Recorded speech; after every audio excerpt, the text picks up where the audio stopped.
Figure it out.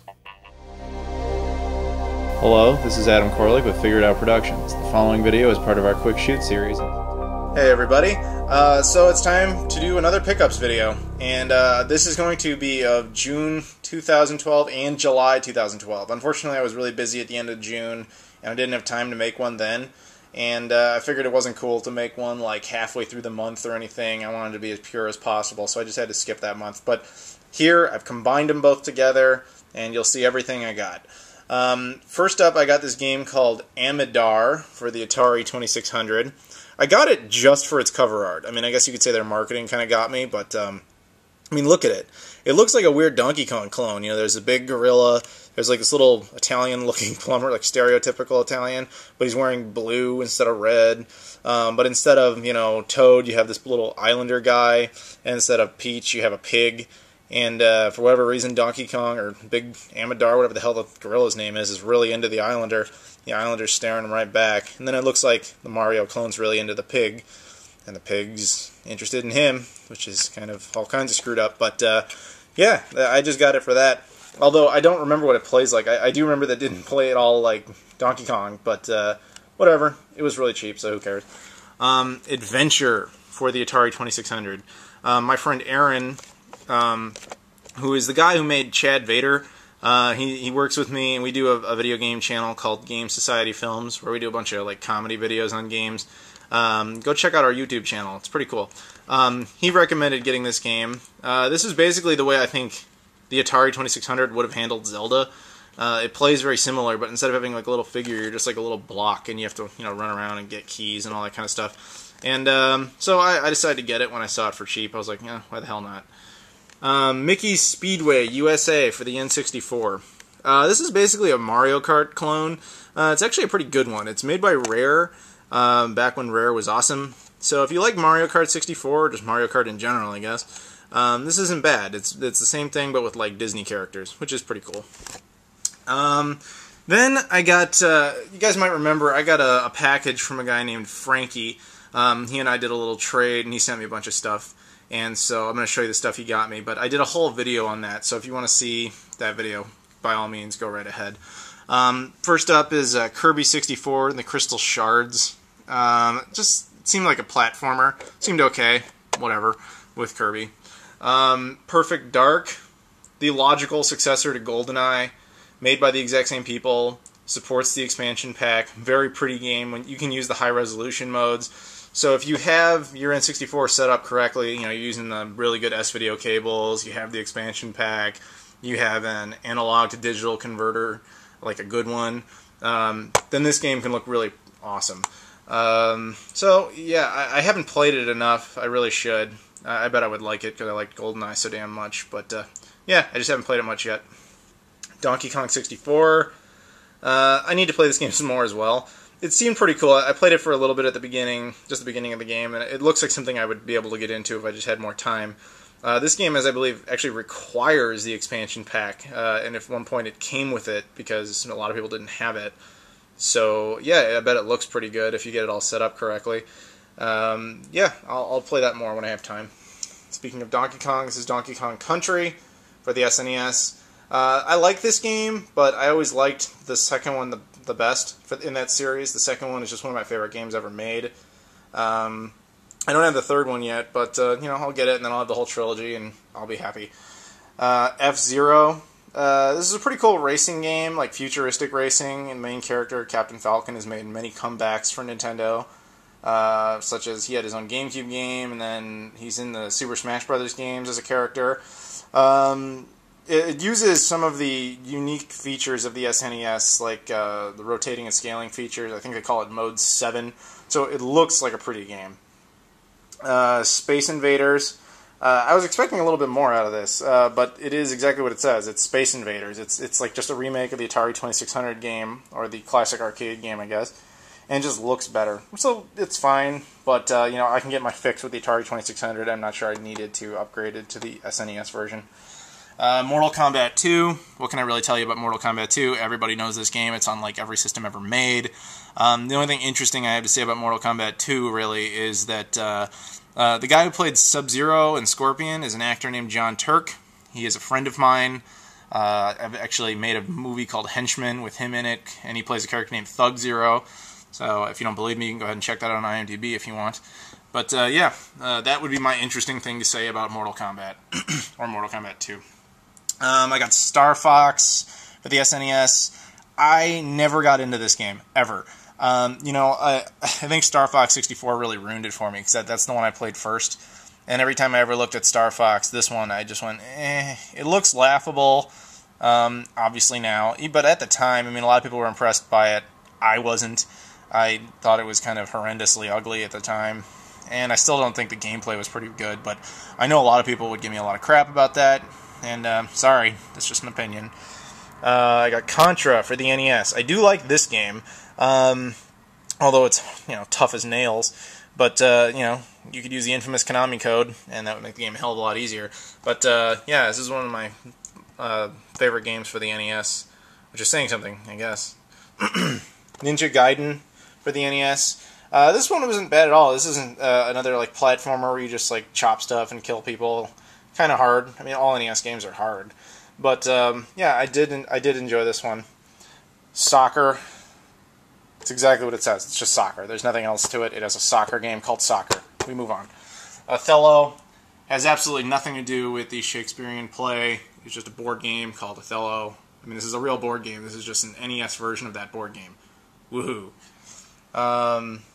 Pinbot.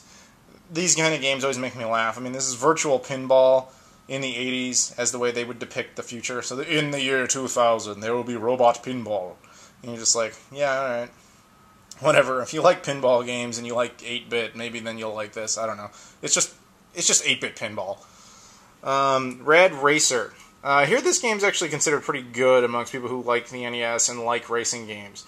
I find the NES to be very mediocre, and I don't like racing games all that much, so it's only okay to me. What the hell is this one even called officially? TNC Surf Designs. I remember this one kind of being an odd platformer game that was kind of hard and frankly stupid. LJN made it, so naturally it's going to suck. But you can ask the AVGN all about that. I didn't really enjoy this game all that much. WrestleMania, 8-bit wrestling, Hulk Hogan on the cover, whatever. Very mediocre in my opinion, but again, it's the NES. So then he sent me a few Saturn games, and first up here is Madden 97. It's stupid Madden 97. Who cares about Madden 97, honestly? But, it's always good to have boxed Saturn games in your collection, so that's primarily why I wanted it. Duke Nukem 3D. He sent me just the disc of this, and so I printed out covers, and it's obviously not perfect, but it looks better than it did. I like this game. This is a cool, late 90s FPS type of game. I'm sure you're all kind of familiar with Duke Nukem by now.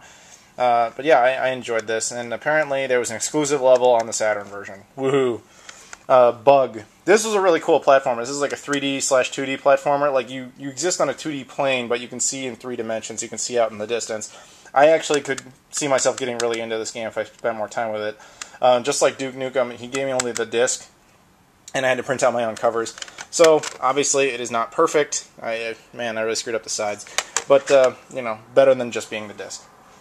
So I also got this. I got Marvel vs. Street Fighter. This came from Frankie as well. This is a really cool game. This is just Marvel vs. Capcom. It's basic same idea. Really cool 2D fighting game. This is a Japanese game. I really need to get more Japanese Sega Saturn games. The only weird thing about this one is that it requires... first of all, it's Japanese, so you'd have to have either a Japanese Saturn or a card like this to play imports. And unfortunately, this game requires the extra 4 megabytes of RAM, so if you don't have a Japanese Sega Saturn, you pretty much require exactly this card, because it'll get you past the importing, and it has the extra megabytes to make the game playable. So, yeah. If you have at least if you have a Japanese Saturn, you can get any number of different 4 megabyte cartridges. But the game itself was pretty cool. Virtua Fighter 1, also from Frankie. I never really liked the Virtua Fighter games. They looked kind of horrendous to me, and they always kind of played kind of oddly. But they're just kind of something you have to have in a Sega Saturn collection. And that's the end of the Frankie stuff. I was out at a video game store and found Virtua Fighter Remix, which is basically just an updated version of Virtua Fighter. And it was really only like mailed to people and given out as a promotional thing, so it's kind of rare now. And I found it pretty cheap, so I decided, what the hell, I'll just get it. I think it just has like some extra levels and characters and, you know, maybe some updated graphics and stuff. Recently, some of you guys might remember I went up to Canada. I just did a video about this. I went up to Toronto, and around there I found a store called Toy Rat in Milton, Ontario. And I went up there and I bought a few Sega Saturn games. This was one of them, Virtua Fighter Kids. This is actually a very good-looking game. It plays pretty well. It's kind of hard, but then again, I haven't played it much yet. Maybe it was actually very easy, and I just need more time to play it. I don't know. But I kind of suck at fighting games in general, so whatever. While I was up there, I also got Spot Goes to Hollywood. There was this time in the 90s where everyone had a mascot, and this was 7-Up's mascot. Now, interestingly, 7-Up is not mentioned on the cover, which is kind of odd. But he was the mascot for 7-Up, and they gave him his own game. I like this game, I just hate the controlling. The game itself is a pretty cool, like 2D/3D platformer, similar to Bug, but not quite the same. But the controlling was really, really bad. So if I could fix that somehow, then I bet this game would rule. I also got The Crow, based on the movie up there. This game, very, very strange. 3D fighting with a vengeance. I didn't really like this game very much. It was really hard just because, again, the controlling was so bad. I'm just trying to walk up to people and like fight them and stuff, and you just get your ass kicked because you can't. The angles keep changing. It uses a lot of pre-rendered backgrounds and stuff, kind of like Resident Evil. It'd be like Resident Evil with fist fighting. Imagine that. So there you go. That's kind of what this game is like. The last game I got from them was Quake. The original Quake plays very similar to Doom or Duke Nukem 3D. Enjoyable game, and I'm sure many of you know exactly what Quake is. Those are the 4 games I got up at Toy Rat, and I also got this Dreamcast light gun called the Stinger by Pelican. It claims to come with Death Crimson Ox, although mine didn't, which is no big deal. 1, because it was for free, and 2, because I already owned the game. So I was just very happy to get the light gun. I'm going to do a full review on just the light gun at some point, but my short version of it's good. I like it. So I got more Sega Saturn games. First up is one called Hyper 3D Pinball. It's like Pinbot, but upgraded. Woo, pinball on a video game system. I don't know why they think pinball games for video game systems makes any sense, but whatever. There it is.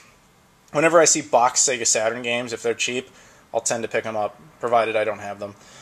F1 Challenge, very mediocre racing F1 type of game. But then again, maybe it's okay. I don't know. I don't really like racing games, so whatever. That was just my thoughts. I got Virtua Cop 2. This game's actually pretty good. This is a light gun game.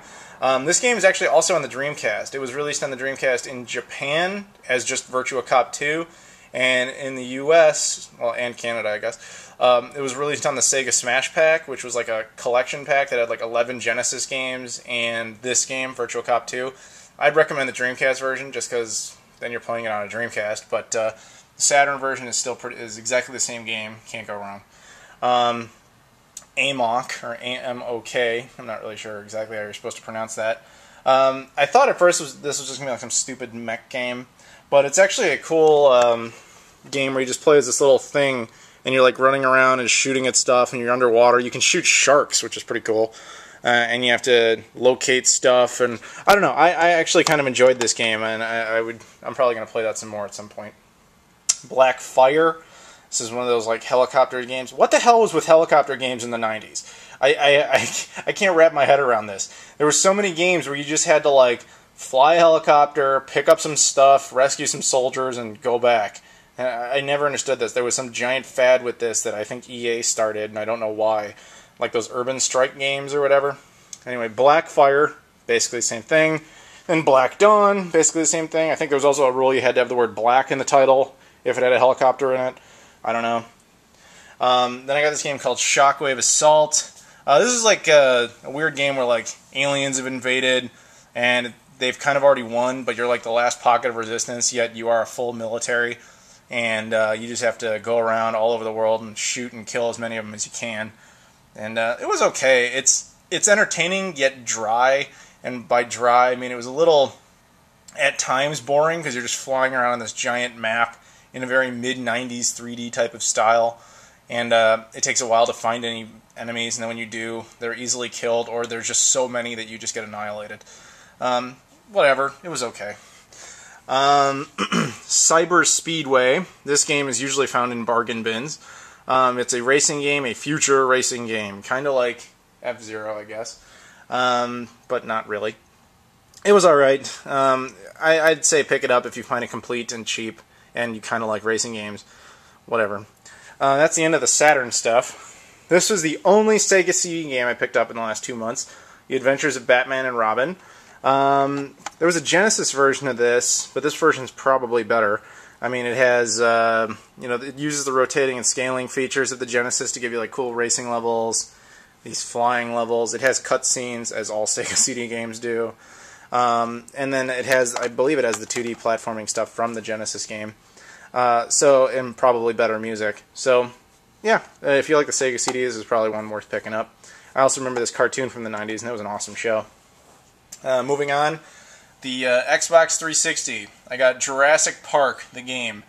This game is awesome. Now, let me make this clear to everyone out there. The gameplay itself is actually incredibly childish and mediocre and not very hard and easy. But it's made by Telltale Games. And the things I like about them is they take series like, they took obviously Jurassic Park here, and they also took Back to the Future, and they make like the unofficial next movie. Yet it's kind of official, they make it canon. For example, Back to the Future, the game, is essentially Back to the Future 4. You know, it has Christopher Lloyd in it as Doc, and it has Michael J. Fox is in it, but does not play Marty. He plays like one of Marty's like ancient relatives. Actually, if you remember the third movie, there's that baby that he said is his great grandfather. When that character is an adult, that's whom Michael J. Fox played. If that made any sense at all. And if you've never seen Back to the Future, sorry. But I like their games because you don't play their games for the gameplay. You play it for the story. And that would be the same case here with Jurassic Park. This game takes place during and after the first movie. Spoiler alert for Jurassic Park. I mean, it's only been 20 years. I think it's about time I can talk about it. The main character you play as is, if you remember from the movie, there's that guy, I think his name's Dr. Harding, and he's the guy who's like taking care of a Triceratops, that guy who has a gas-powered Jeep. And that guy kind of vanishes after that scene. Most of the game follows him around in this game, what he was doing during all that stuff. And if you remember Wayne Knight, you know, the fat guy from Jurassic Park, and he was in Space Jam and Third Rock from the Sun and Seinfeld, that guy,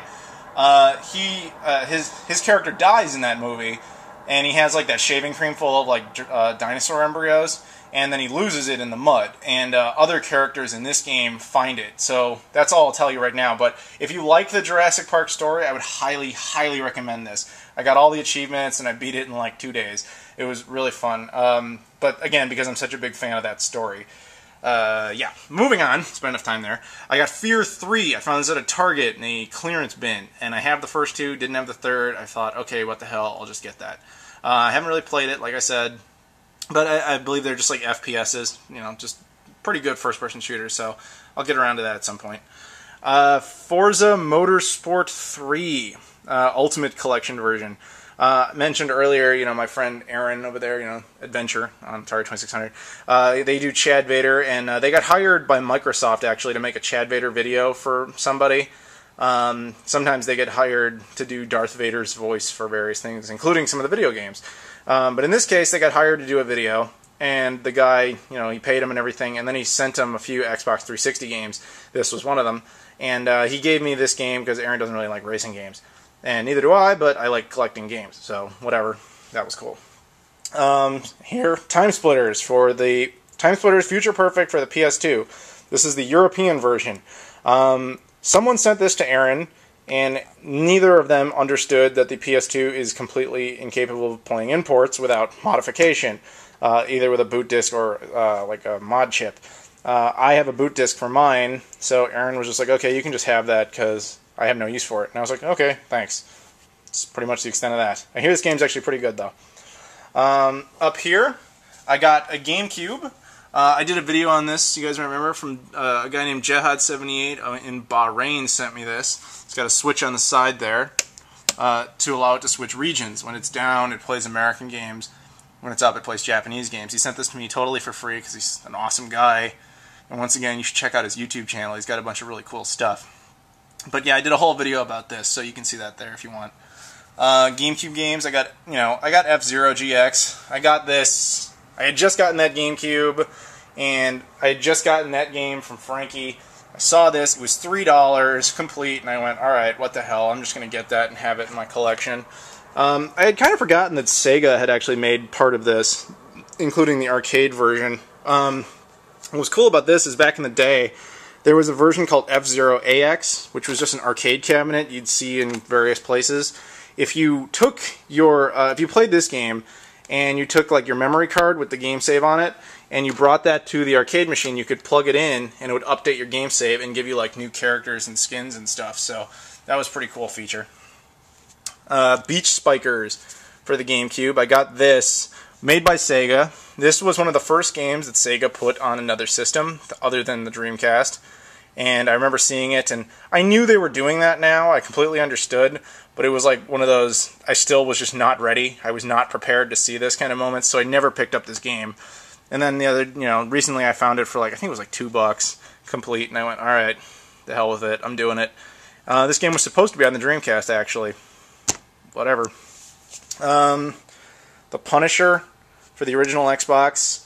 This game is actually pretty cool. It's a very violent game. I enjoyed it quite a bit. This is a very cheap game nowadays for some reason. This is also 360 compatible, which is always nice because then you can play it in enhanced definition, which is always awesome. Full Auto 2 for the PS3. This is the only PS3 game I picked up. It's it's one of the older ones. You can tell because it has a different box and everything. I was gonna get this a long time ago, but I just never got around to it. I was hoping it would come out on the 360, because Full Auto 1 was only on the 360. Why the hell they put only Full Auto 2 on the PS3, I don't know, but that's what they did. So now I have it. Then I got a couple of PS1 games. I got Pipe Dreams 3D, which is kind of a cool puzzle game where you have to, like, there's this ooze stuff moving along, and you have to create these pipes to get it to a certain point so that it's safe, otherwise you lose. Fox.com, Micromaniacs Racing, just a racing game for kids, and Crash Bandicoot Warped. I was in a Goodwill, and I saw that, which is a game I'd actually been looking for quite a while. It's not really like a hard game to find, Crash Bandicoot 3, but it was one I really wanted, because I really enjoyed it when I was a kid, and I didn't have it. And then they had it, and then I decided, okay, I'm going to get that. And then they had these other two at Goodwill, like, really cheap, so I was like, alright, I'll give those two homes, whatever. And while I was there, I also found Super Smash TV for the Genesis, complete. This was like 50 cents. I didn't own it, and I was like, okay, fine. So that's the only Genesis game I picked up. That was cool. I also got, right here, I got an NES Max controller, a PS1, this model, the later model, and an NES. And my girlfriend gave me all these. She found all this, and for all of this, she spent $2. That's it, $2, and she got me all this. And there's a reason. This NES was not working worth a damn. It would power up, it wouldn't play anything. But I cleaned the living crap out of it. Now it plays everything fine. First time, every time. The PS1 was an interesting case, because on the back, the video port there, you can't really see, but some of the pins in there are just like shredded, like ripped out. So I would plug in video cables and it wouldn't work at all. And they never designed this thing, I'm talking about the yellow AV composite cables. They wouldn't work worth a damn. And this thing doesn't support component cables, so I couldn't test that. And I couldn't use RGB/SCART, because that's not a format we have in North America. To all Europeans who are always saying, why don't you use it? It's like, well, we can't, we don't have it. So I eventually tried S-video cables, which are not as good as RGB/SCART, not as good as component, but better than composite. Plugged them in, and they must use different pins because it works perfectly. So it reads all the games perfectly fine every time, which was great. And she also gave me this NES Max controller. I guess came with the NES. And this is one of the worst controllers ever made. This is horrible. This is absolutely horrendous. This is the most 80s looking thing I think I could even imagine. Like, if I imagine the 80s, it would look something like this. Maybe it would have some, like, Autobot logos on it or something, but this is the 80s. This is the dumbest idea ever for a D-pad. It's not even a D-pad. It's a crappy attempt at a joystick. These buttons are fine. This is horrible. Ugh. Anyway, it doesn't matter. That controller sucks. I never have to use it again. Although, thank you, dear, for buying this for me. Moving on. I got Gunlord for the Dreamcast. Did a whole video about this. It is very rare when I get to include a Dreamcast game in a pickups video because I have them all. I have every game for every region. So unless it's a new game, which is incredibly rare, I never get to include that. So Gunlord for the Sega Dreamcast. Like I said, did a whole video about it. If you want more information, go check out that video. And then finally, the last thing I got here was a Sega Pico. And with Sega Pico games. Now, what the hell is a Sega Pico? This is a video game system that Sega released in the mid-late 90s, intended entirely for children. This is not intended for anyone of my age range. It looks like a damn Tonka toy. You put the cartridges in here, and they'd act like a little storybook, like that. Yeah, they'd pin in there, and then they have like little pictures and stuff. And this is your controller. You draw on this thing. This thing is totally the black sheep of all Sega systems. I know a lot of people think, oh no, the 32X, or oh no, the the Saturn. No, this thing is the black sheep of all the Sega systems. This is the most unneeded Sega system ever made. I didn't have it, and I needed to get it just because I didn't have it. Now I have them all, with the exception of the SG-1000, which I doubt I will ever get my hands on. But if I do, hooray for me. But I got awesome titles like Lion King, Adventures at Pride Rock, A Year at Pooh Corner, which sounds amazing, Pepe's Puzzles, and Richard Scarry's Huckle and Lowly's Busiest Day Ever. Oh man, I can hardly wait. Inside, it's basically like a Sega Genesis, but with really stupid child games. But whatever. For a child's toy, for a really young child's toy, this is actually an impressive piece of machinery. And what amazes me is that this is actually a Model 2. I found this out after I bought it. There is more than one version of this damn thing. This one's actually the cheaper model that doesn't have, see, it's like all just plastic, and it says, you can barely tell, I'm sure, it says Pico across there. Model 1s like had, were full color and stuff. This one is the later version. They were trying to save some money, I guess. I don't know. I'm blown away by the fact that there's actually a Model 1 and a Model 2 Pico. And the question is, do I have to get a Model 1 Pico? I don't know. Maybe I do. But the thing's huge. Whatever. Anyway, guys, that aside, those are my pickups for June and July of 2012. Thank you, everybody, for watching, and have a good day.